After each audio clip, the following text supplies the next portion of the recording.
Seu inventário está sangrando dinheiro e você nem sabe. Bom, gente, a maioria das pessoas, das famílias, chegam a perder centenas de milhares de reais porque eles não dão andamento com a pessoa certa ou não se atentam aos prazos, né? Uma série de fatores que, principalmente esses 5 erros que eu vou contar aqui hoje. E você vai aprender quais são esses erros, como os corrigi-los, antecipar, antes que seja tarde. Perder o prazo, né, custa até 12% a mais. Hoje, para a gente fazer um inventário em Minas, a gente está tratando aqui hoje basicamente os prazos de Minas Gerais, tá? O inventário, ele incide um imposto que ele é um imposto estadual, o ITCD. E aí a gente não tem como tratar os prazos referentes aos impostos de âmbito federal, né? Geralmente as multas, os prazos são muito parecidos, mas hoje a gente vai tratar especificadamente para Minas Gerais. Bom, o CPC, né, ele nos traz aí, falando que a gente tem aí 60 dias para fazer a abertura do inventário. E tem a lei, que é a legislação estadual, que trata sobre ITCD, né, TCMD, que seria 180 dias. Bom, quando você paga o imposto antes dos 90 dias, você tem um desconto que chega a 20%. Gente, 20% é muito. A gente fala hoje que o imóvel mais barato aí no mercado custa 500 mil reais, né? 5% disso é 25 mil reais. E 20% de 25 mil reais é 5 mil. Então, assim, é um valor muito alto. Claro que a gente está falando de um imóvel, mas a gente tem inventário aí de 20 milhões de reais. 20 milhões de reais, você vai incidir 1 milhão de imposto, né? Se você economiza 20%, já são 200 mil reais. Então, quando você escala isso, você vai ver que a economia de 20% com pagamento antecipado é muito grande. Bom, além da economia de 20% com pagamento antecipado, quando você atrasa o pagamento, você tem a multa progressiva. Tudo isso é instituído pela lei, tá, gente? 14.941 de Minas Gerais. Essa multa progressiva, ela começa de 0,15 ao dia, né? Passa de 9% a 12%, com o passar dos meses, né? Passou 30 dias, depois passou 60 dias, ela vai atingir até os 12% e vai continuar aí com um percentual de 0,15 ao dia, tá? Então vamos fazer um exemplo aí que eu coloquei para vocês. Você tem um patrimônio de 5 milhões, né? Você vai pagar 30 mil de multa. Então, assim, você imagina 30 mil de multa menos o desconto. Você já está pagando um valor aí exageradamente muito e deixando de economizar. Isso é importante a gente lembrar que o herdeiro, normalmente, ele não tem condição financeira. Então, quando você consegue fazer essa economia, você consegue buscar isso, normalmente os herdeiros, eles são, né, o herdeiro, o legatário, as pessoas que ficaram ali para receber a herança, elas têm aí um benefício muito grande, né? Bom, o segundo erro, gente, e o processo para a justiça quando ele pode ser feito por inventário. Na justiça, infelizmente, nós não temos aquela justiça célere, né? Nossa justiça demora muito. E não demora porque é muito processo para uma secretaria, para um juiz, né? Você tem lá 5 mil processos para um juiz despachar, dar sentença. Claro que tem seus assessores, né? Mas se a gente levar isso em consideração, um processo judicial vai demorar de 2 a 5 anos, né? Você vai distribuir a ação, pedir para constituir aí um inventariante, e aí vai ver se vai pagar custos, justiça gratuita. Bom, você vai ter uma média aí de 2 a 5 anos. E além de ter altos custos, né? Às vezes você tem que fazer perícia do valor dos imóveis, né? O judicial, ele é muito moroso. E aí nós temos a vantagem do extrajudicial, que seria o inventário de cartório. O inventário de cartório, ele pode demorar de 30 a 90 dias, né? Até menos que 30, né? Só que aí é questão que a gente às vezes precisa de um prazo de maior de 30 dias, porque o imposto ITCMD, né, que a gente está falando aqui ITCD, ele pode demorar a sair. Quando eles instalaram o novo sistema aí da Receita Estadual, o imposto estava saindo com um dia, até às vezes na hora, sabe? Mas agora voltou aí a demorar de novo. Então, quando a gente fala de um prazo extrajudicial de 30 a 90 dias, bom, além de você economizar, né, você vai ter muito menos despesa, você vai ter uma celeridade muito mais rápida, vai liberar os bens muito mais rápido, patrimônio, valor, tudo, né? O que acontece é que quando é feito em cartório, todos os herdeiros têm que ser maiores, capazes de estar de acordo, né? Ainda não cabe litígio no cartório, porque o tabelião ele não tem a capacidade de... ele não tem a competência, né? A competência no fato ali de não ser atribuído a ele uma competência para que ele possa fazer esse tipo de análise. Bom, então assim, a gente recomenda que você sempre vá para o cartório, que pelo cartório você evita jogar dinheiro fora, né? Realmente é pesado, demora muito para ser feito e você acaba ali perdendo, né, tempo, patrimônio às vezes deteriorando, aumentando a taxa de imposto. Bom, um terceiro erro que acontece com frequência, inclusive a gente tem essas ligações de vez em quando, né, para saber como que é feita a declaração, né? A gente sempre sugere que o herdeiro ele faça a declaração por completo. Por que a gente fala isso?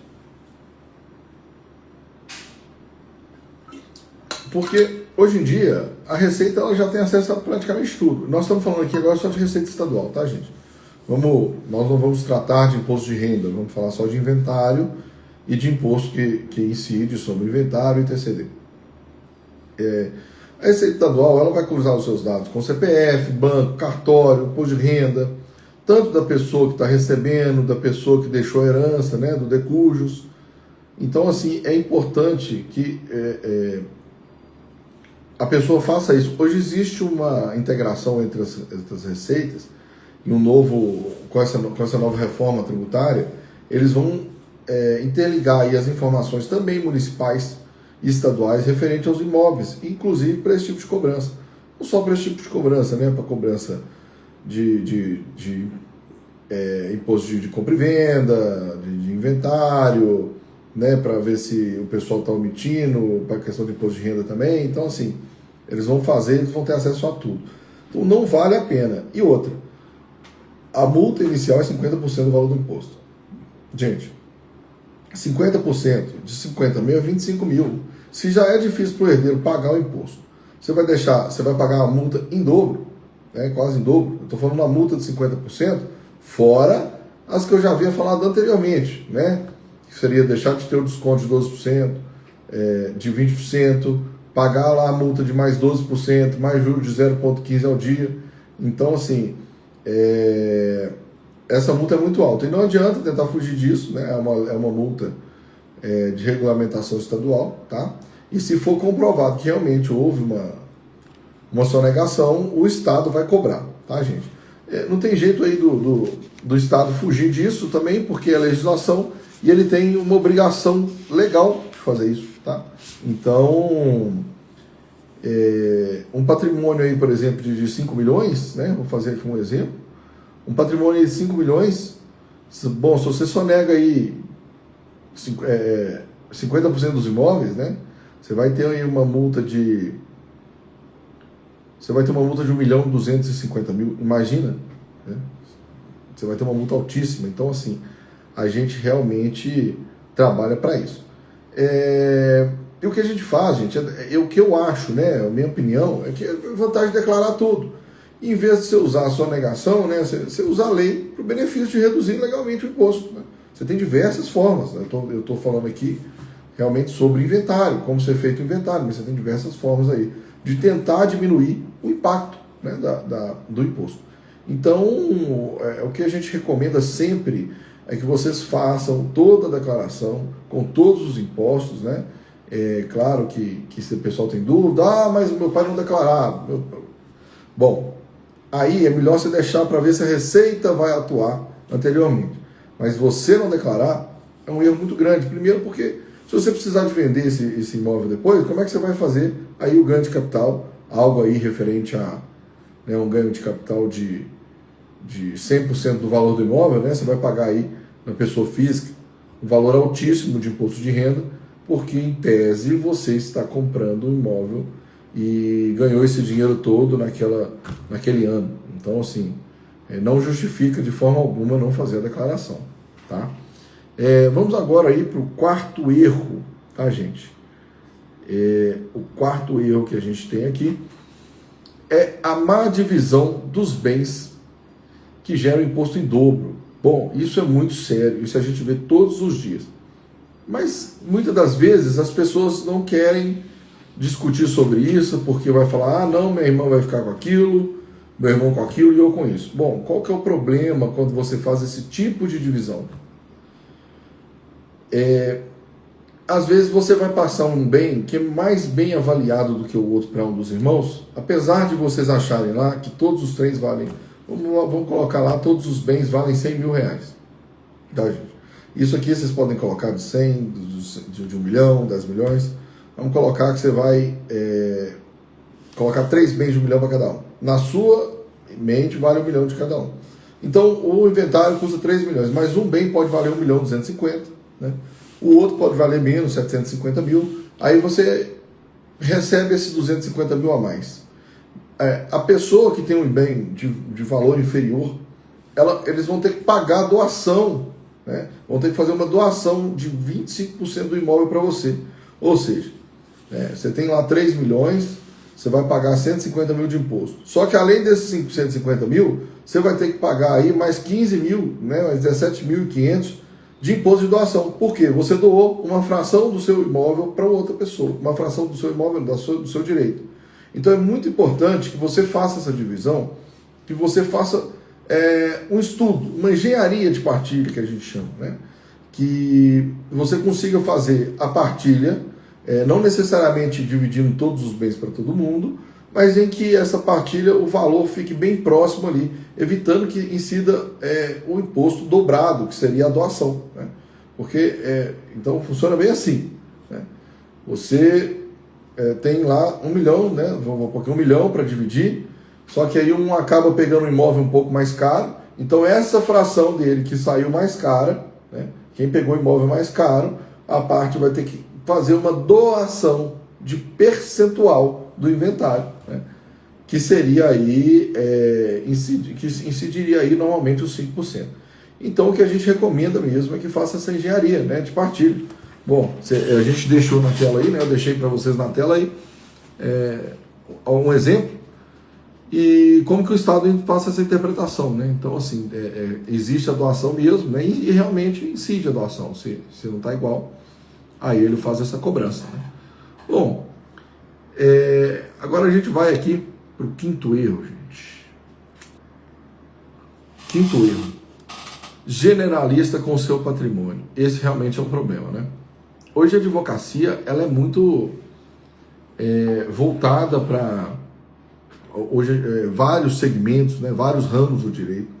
A gente tem direito imobiliário, direito ambiental, direito mineral. A gente tem direito civil, direito da mulher, direito do idoso, direito da moda, direito de tudo, direito dos animais. Então a gente tem muito tipo de especialidade. É impossível, né, gente? É impossível que uma pessoa tenha conhecimento de tudo.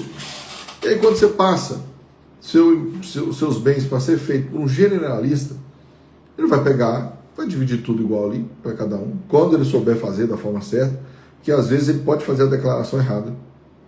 E se fizer a declaração errada.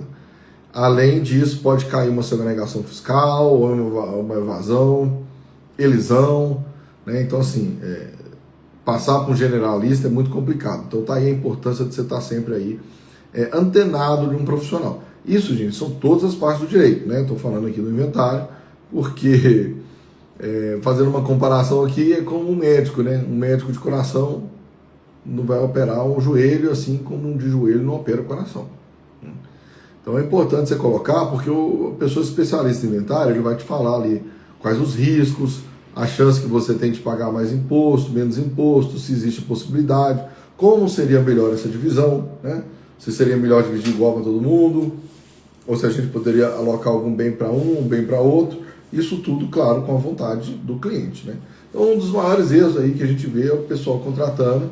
E aí você contrata, muitas vezes você toma um prejuízo, aí você vai procurar um advogado especialista, só que aí é tarde, né? E para você reaver dinheiro do Estado, bom, aí já é uma outra complicação, outra ação judicial na maioria das vezes. Então, assim, contratar um generalista realmente ele pode pesar para o seu lado. Então, assim, no ramo do direito, nós todos recomendamos que você contrate alguém que seja especialista na área, tá?